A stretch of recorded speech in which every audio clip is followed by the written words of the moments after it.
genre aujourd'hui je voulais faire une vidéo, j'avais juste envie de filmer. Je sais pas du tout si elle va sortir ou pas, mais comme vous l'avez vu dans le titre de la vidéo, j'ai décidé de vous expliquer pourquoi j'ai arrêté l'école. Donc ouais, ça sera une vidéo où je parle beaucoup et tout ça. Donc en fait, je vois beaucoup de gens qui ont du mal à arrêter l'école parce qu'ils pensent qu'il faut obligatoirement avoir un diplôme pour aller travailler quelque part. Beaucoup de gens ont peur de ne pouvoir rien trouver s'ils n'ont pas de diplôme et tout ça, alors qu'il y a beaucoup de personnes qui vont dans des filières et après ils ne réussissent pas parce que c'est très sélectif et tout ça pour les diplômes. Bon, pas tous, je parle du genre médecine et tout ça, mais genre avoir un diplôme c'est pas forcément trouver quelque chose à la fin. Donc voilà, c'est pour ça que j'ai décidé de vous expliquer pourquoi j'ai arrêté l'école. En fait, ça commence quand j'étais en seconde. Donc en seconde, j'ai fait une seconde STL, donc sciences et techniques en laboratoire. Ok, la seconde elle est passée tranquille et tout ça, parce qu'en fait, faut savoir que avant le lycée, j'étais hyper sérieuse et tout, genre j'étais là avec l'école, j'avais que des 18 et tout ça, donc hyper bien, j'avais jamais séché au collège, rien du tout. Donc voilà, il y a le lycée qui arrive. J'étais en seconde. En seconde, j'ai rencontré ma meilleure amie. Donc voilà, déjà, seconde, ça s'est bien passé, normalement. Donc ah oui, en seconde, c'était seconde générale. Donc ouais, seconde, ça s'est bien passé, tout ça. Donc moi, je suis allée en STL. Donc voilà, bref, je suis allée en STL. Et en STL, genre, les cours, ok, ils me plaisaient, tout ça, ils étaient cool. Sauf que les profs, franchement, ils m'ont vraiment dégoûté. Ils m'ont dégoûté. Il y en a qui me disaient, ouais, qu'est-ce que tu fais ici? T'as vraiment pas ta place. Et après mes notes commençaient à chuter de plus en plus. Genre vraiment j'avais vraiment plus aucune motivation et tout ça. Genre j'avais 5 de moyenne en biotechnologie et tout parce que les profs, j'avais vraiment horreur d'aller là-bas. J'avais vraiment horreur d'aller en cours et tout ça. Donc en vrai mes notes ont chuté pour ça. Donc voilà, en plus en biotechnologie, j'étais vraiment une des pires de la classe. Mais à un moment, il y a eu un remplaçant qui est venu et ce remplaçant, franchement, c'était un des meilleurs profs que j'ai eu dans ma vie. Donc vraiment genre c'était vraiment cool parce qu'il nous a appris en rigolant et tout ça. Et je m'en souviens, au contrôle qu'il avait fait, presque la totalité des personnes de ma classe ont eu en dessous de la moyenne. J'étais une des seules à être presque à 14, un truc du genre. Et franchement, genre mes notes, ils dépendent vraiment du prof que tu as parce que les profs qui sont là, qui te rabaissent et tout ça, genre jamais de la vie je peux travailler. Je peux apprendre avec des profs comme ça. Non, genre faut vraiment faire attention à ce que les profs disent aux élèves et tout ça parce que ça peut vraiment gâcher la scolarité de quelqu'un, franchement, mais vraiment. Et bref, après lui il est nouveau parti et moi ça me saoulait. Je vais pas mettre la faute sur les profs H24, mais le truc c'est que après ça me donnait plus du tout envie de travailler et tout ça. En plus je suis quelqu'un qui adore apprendre, je fais que apprendre même encore maintenant. Genre c'est vraiment la base parce que jusqu'à la fin de ma vie je vais continuer à apprendre. Genre la connaissance c'est pas une fois que l'école se finit qu'il faut arrêter d'apprendre. C'est genre il faut apprendre toute sa vie, tout au long de sa vie pour acquérir de l'expérience et tout ça. C'est vraiment important pour moi. Donc voilà. Après en première j'ai commencé à sécher. Mais quand je dis sécher, c'est genre j'étais pas là un trimestre sur les 3. Ouais, c'est chaud. Je crois que j'avais 93 demi-journées d'absence, genre 93. Mais bon, voilà, j'ai jamais dit qu'il fallait suivre mon exemple et sécher tout le temps. Mais si c'était à refaire, je le referais, c'est sûr à 100%.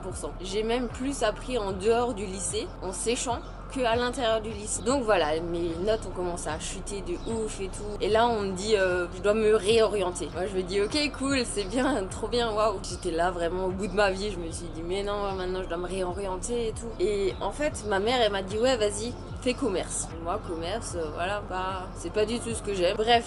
Donc je me suis dit vas-y, en plus mon père il habitait à Paris, c'est pour ça que je suis partie à mes 17 ans à Paris. J'ai habité toute seule à 17 ans à Paris, je suis partie. Et là c'était un truc de ouf parce que j'ai complètement changé, j'ai changé ma façon de penser, tout changé parce que je vais vous expliquer. Donc voilà, j'étais vraiment avec mon squat en Alsace parce que j'habitais en Alsace. Bon maintenant j'habite de nouveau en Alsace mais avant Paris j'habitais en Alsace. Et genre j'avais vraiment un groupe de potes, on faisait que de sortir, on faisait que de sécher, on était H24 ensemble, genre c'était vraiment trop bien. Bref, après j'ai dû partir à Paris pendant 1 an. Franchement c'était grave dur, surtout au début quand genre j'avais pas d'amis à Paris puisque je connaissais vraiment personne. Genre Paris c'était vraiment un truc de ouf. Donc je m'en souvenais, le matin je me perdais pour aller en cours parce que j'étais perdue dans les métros et tout ça. Bref, et en fait à Paris, comme j'avais pas d'amis et j'étais toute seule chez moi, je m'ennuyais tout le temps, genre c'était vraiment ouf parce que en plus j'avais une chambre mais c'était même pas une chambre, c'était vraiment de la merde. J'avais juste 4 murs, un lit et un micro-ondes. Non plus genre d'un coup je me retrouve toute seule dans un 4 murs. genre même pas 9 mètres carrés avec un micro-ondes. Donc voilà, tous les matins je prenais 1 heure pour aller en cours avec métro et tout ça. Donc en cours c'était vraiment mais l'année, mais en cours j'ai rien appris, c'était le pire lycée de ma vie. Je vais pas donner son nom parce que j'ai pas envie de lui faire une sale réputation. Mais vraiment, j'ai jamais vu un lycée aussi nul de ma vie. Déjà, je vous explique. On était 32. Dans les 32, c'est un lycée catholique. Je vous explique, un lycée catholique. Donc voilà, ben, j'étais en cours. Après la première semaine cash, il y a quelqu'un qui voulait s'embrouiller avec moi, une fille de ma classe. Toute l'année, on était en froid.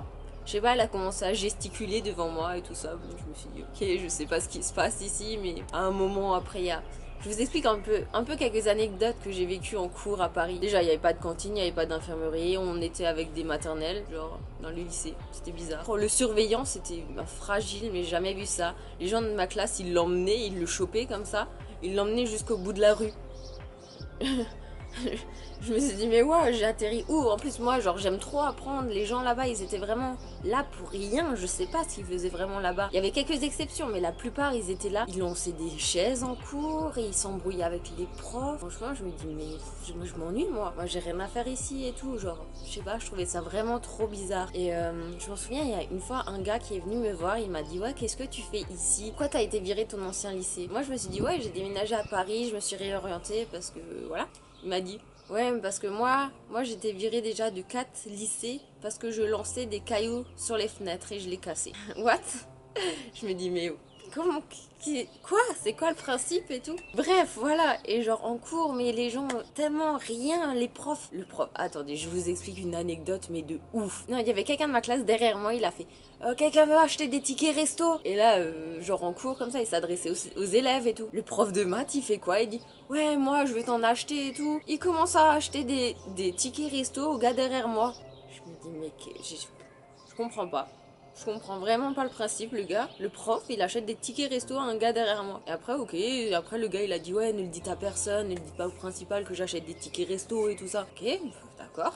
Mais toute l'année, c'était que ça, chaque jour. On faisait rien. En espagnol, tout le monde ses écouteurs. De base, je fais de l'allemand. J'ai appris Yo soy Claire. C'est tout en espagnol, rien d'autre. En une année. Et le truc c'est que j'avais 15 de moyenne parce que elle me traduisait tout en français. Je comprenais vraiment pas cette école, genre je sais pas. Bref, j'ai passé 1 an là-bas et ensuite j'ai parlé avec les gens là-bas, ils étaient au début 32. Au fur et à mesure que les gens se sont fait exclure et tout ça, partis, nanana, à la fin, ils étaient plus que 17. Les gens ils ont dit on dirait koh Lanta. Au début ils étaient 32, à la fin il n'en reste qu'un qui a le bac, genre. Je trouvais ça, mais oh, c'est ouf. Bref, après Paris. Ah oui, j'ai oublié de dire un passage très important. À Paris, en fait, comme j'avais pas d'amis, je faisais que de lire. Donc en fait, ma mère, elle m'a dit budget illimité sur les livres. Et c'est vraiment un truc, j'ai tellement appris. Je vous raconte, je suis rentrée de Paris à un moment et ma mère, elle avait 300 € de livres à payer. Et je me suis dit, ouais, j'ai peut-être un peu abusé et tout, mais bon, la connaissance, c'est vraiment quelque chose que je trouve obligé, parce que si tu veux réussir dans un domaine, il faut forcément de la connaissance. Peut-être pas que à l'école, mais tu peux aussi apprendre chez toi, des trucs qui te passionnent et tout ça, tu peux apprendre partout. En plus, maintenant, il y a YouTube et tout, tu peux apprendre avec des tutos YouTube, tu peux apprendre avec des sites internet, il y a de la connaissance partout et gratuite, genre c'est vraiment ouf, c'est trop bien. Donc n'hésitez pas à apprendre, si vous avez quelque chose que vous aimez, quelque chose qui vous passionne, apprenez, c'est vraiment important. Donc voilà, à Paris, j'ai que lu, j'ai tellement de livres, genre surtout sur le développement personnel, la psychologie, c'est vraiment que là que ma pensée a commencé à changer. J'ai lu des livres vraiment importants. Il y a un livre que j'aimerais vous conseiller, c'est Pouvoir illimité de Anthony Robbins. Genre c'est un livre hyper gros, mais c'est un des livres les plus intéressants que j'ai pu lire dans ma vie. Franchement, c'est vraiment hyper intéressant. Et dites-moi en commentaire si vous avez des bons livres intéressants sur le développement personnel, psychologie, n'importe quoi, dites-les moi en commentaire, c'est toujours intéressant. Donc voilà, après, j'en étais où? Ah oui, à Paris. Donc voilà, Paris, c'était vraiment une année où je n'ai rien appris, mais j'avais rencontré un gars, c'est un hypnotiseur. Donc parfois, il y a des journées où je sortais avec mes amis, c'était les seuls amis que j'avais, c'était des hypnotiseurs. Donc c'est pour ça que j'ai appris à hypnotiser à Paris, on faisait de l'hypnose dans la rue et tout ça. J'ai beaucoup regardé jusqu'à que je connaisse la parole par cœur, parce qu'en fait c'est juste un tu parles et après tu rentres une personne en état d'hypnose. Bref, donc après j'ai commencé à pratiquer l'hypnose, j'ai fait de l'hypnose et tout ça. Il y a un truc que je vous ai pas dit, à Paris c'était tellement nul que mes notes c'était... En plus je suis arrivée dans un lycée genre... je m'y connaissais mais zéro en commerce. Les autres avaient déjà une année de commerce, mais moi zéro. J'avais des notes mais vraiment nulles. Faut que je vous raconte un truc, mais ne le dites pas. C'est un peu ironique, mais genre quand je suis rentrée de Paris, il y avait marqué redoublement sur mon bulletin. Je me suis fait tuer, c'était quand j'ai eu 18 ans. Mais c'était le pire, genre j'avais même pas d'anniversaire tellement genre tout le monde était vénère contre moi parce qu'il y avait marqué redoublement. Et en fait à Paris, moi je pense qu'ils ont mis redoublement parce que déjà mes notes ils étaient basses, ok tu vois, mais bon j'aurais pu passer facile, genre je comprends même pas, il y avait même pas de système de notation, il y avait juste des notes au pif. La prof, elle disait, ouais, toi, t'es belle, c'est pour ça que je te mets un 6 de moyenne. Je vous jure qu'elle m'a dit ça. Donc, vous voyez, genre, redoublement, ça n'a aucun sens. En gros, je suis quand même passée ici en terminale. L'année à Paris se termine. Je suis donc rentrée en Alsace. Je suis partie dans un nouveau lycée pour finir ma terminale. Donc, en terminale, franchement, ce lycée, il était bien. Le proviseur, c'était un des meilleurs proviseurs que j'avais. Donc, voilà, en terminale, tout se passe bien.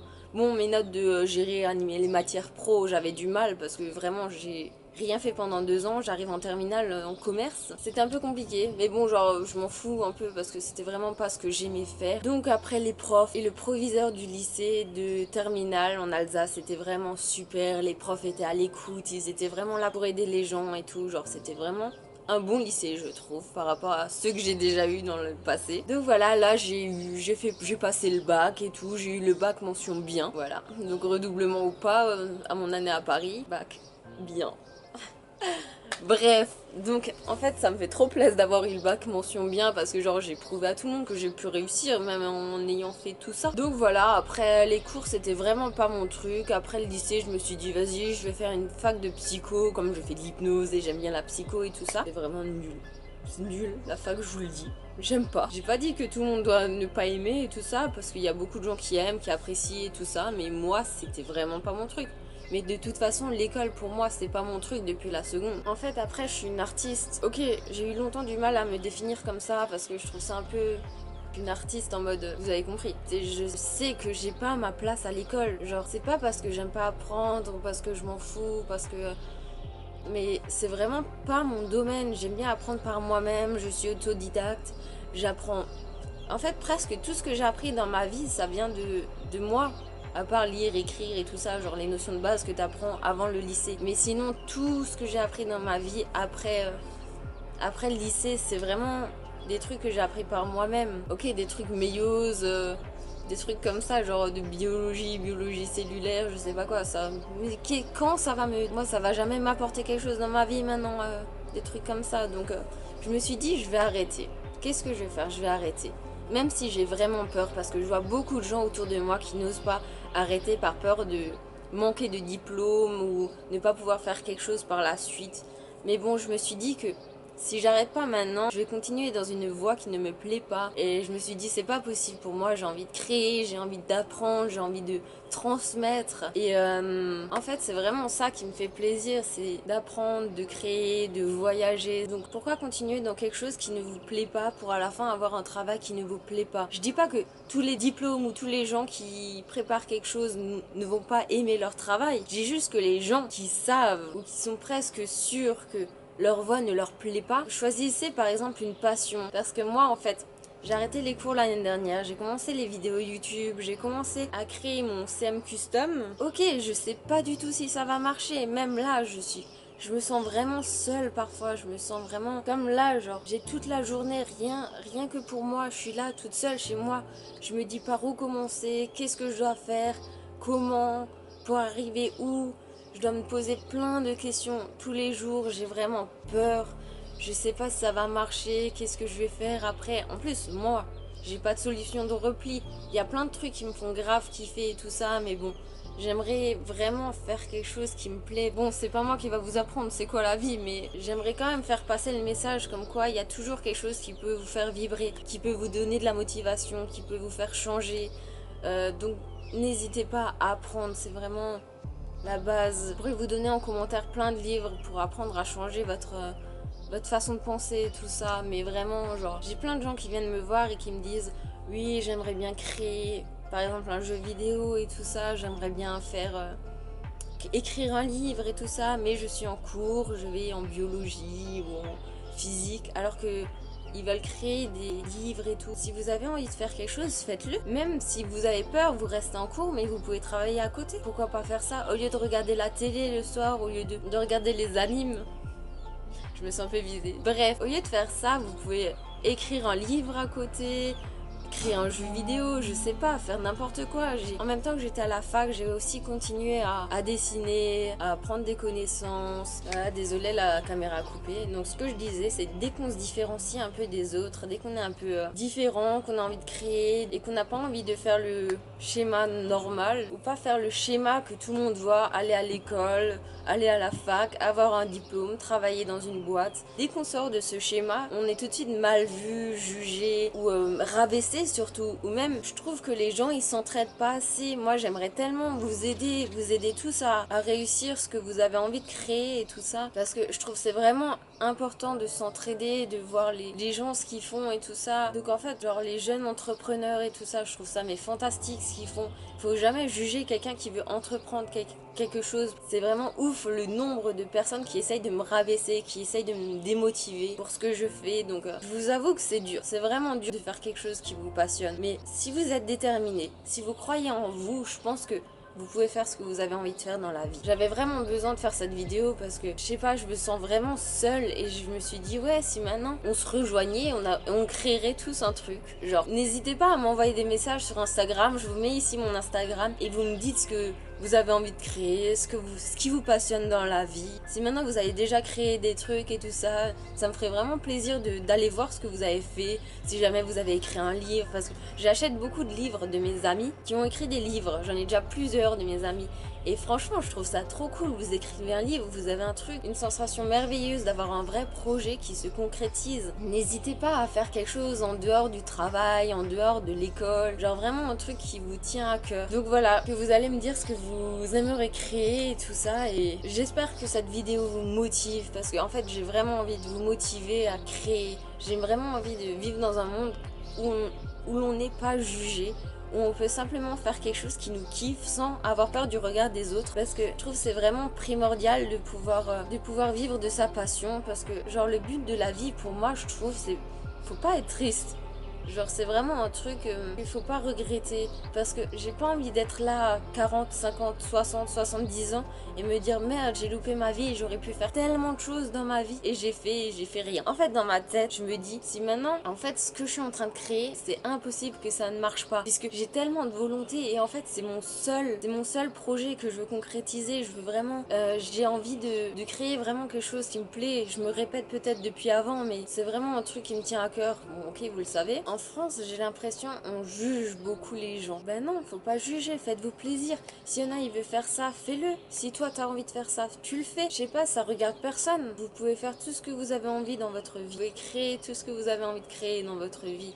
Et genre, il y a une infinité de possibilités. Il y a tellement de possibilités que genre, il y en a assez pour tout le monde. Donc genre, pourquoi rabaisser les autres gens alors que toi, tu devrais d'abord travailler sur toi? Je sais pas, je comprends pas, parce que le plus souvent, ceux qui rabaissent les gens ou ceux qui les démoralisent, c'est ceux qui ne font rien. Donc je comprends pas le principe. Fais d'abord quelque chose toi-même. Moi, j'ai envie de faire des collaborations avec des marques, avec des créateurs. Donc que ça soit sculpture, peinture, littérature, création de jeux vidéo, je sais pas, tout ce qui est en relation avec la création. Genre, ça me fait vraiment plaisir. Donc s'il y a quelqu'un qui voit cette vidéo, qui voudrait que je fasse une vidéo avec lui, qui parle de sa passion et tout, pourquoi pas, ça me ferait vraiment plaisir. Et en fait, le problème, c'est qu'en ce moment, il y a aussi beaucoup de personnes qui n'ont pas de passion. Et je trouve ça vraiment triste. Si vous là qui regardez cette vidéo, vous n'avez pas de passion, déjà abonnez-vous à ma chaîne. Il y a tellement de possibilités, mais cherchez, regardez, lisez des livres, je sais pas, faites essayer, qui ne tente rien à rien. Donc n'hésitez pas à me dire. Donc voilà, même si vous n'avez pas de passion, n'hésitez pas à vous abonner à ma chaîne. Peut-être vous découvrirez une passion, un truc que vous aurez envie d'essayer. Donc voilà, cette vidéo, c'est vraiment une vidéo qui me tenait à cœur. Il faut jamais abandonner dans la vie, il faut vraiment faire tout son possible pour réussir à faire quelque chose de bien. Le message de cette vidéo, c'est croyez en vous, croyez en vos passions, faites ce que vous avez envie de faire dans votre vie. Et voilà, donc j'espère que cette vidéo vous aura plu. J'avais vraiment aucune note, je savais vraiment pas comment cette vidéo allait se passer. mais ça m'a fait vraiment plaisir de vous parler parce que, comme je vous l'ai dit, ça me tient vraiment à cœur. J'espère que ça va faire bouger quelques personnes. N'oubliez pas, si vous avez une passion particulière, quelque chose de bien, n'hésitez pas à me contacter sur mon Instagram, à suivre la vidéo et à me dire quelle est votre passion. Et peut-être je ferai une vidéo avec vous, si c'est original et tout ça, parce qu'en fait, j'aimerais trop faire un truc du genre, je montre les passions des gens parce qu'il y a des passions qui sont tellement cool et moi ça me tenterait tellement de participer, d'essayer d'aider et tout ça, parce que la dernière fois il y avait une fille qui avait la danse classique comme passion. Je suis allée chez elle et j'ai fait de la danse classique, alors que moi, danse classique, franchement, mais franchement, c'est une expérience à faire. Il y a des passions, genre faut les essayer, faut les loisirs, essayer. Il y a vraiment rien qui vous bloque. Et après, vous pouvez peut-être trouver votre voie, vous savez jamais. La vie, c'est genre un chemin et vous pouvez prendre plein de directions et tout ça. C'est comme un jeu en fait. Et donc voilà, donc faites ce qui vous plaît. Je suis hyper contente d'avoir fait cette vidéo. Je sais pas encore quand je vais la monter. Je sais même pas si je vais la poster en fait, puisque j'avais juste besoin de parler. Donc j'espère que cette vidéo vous aura vraiment plu, qu'elle vous aura motivé. J'ai essayé de faire une vidéo vraiment qui me tenait à cœur pour vous expliquer un peu mon chemin et mon parcours de pourquoi j'ai arrêté l'école. Donc voilà, n'hésitez pas à vous abonner à ma chaîne, à mettre un pouce bleu en bas de la vidéo. Et je vous aime, allez, je vous envoie plein de love, bisous.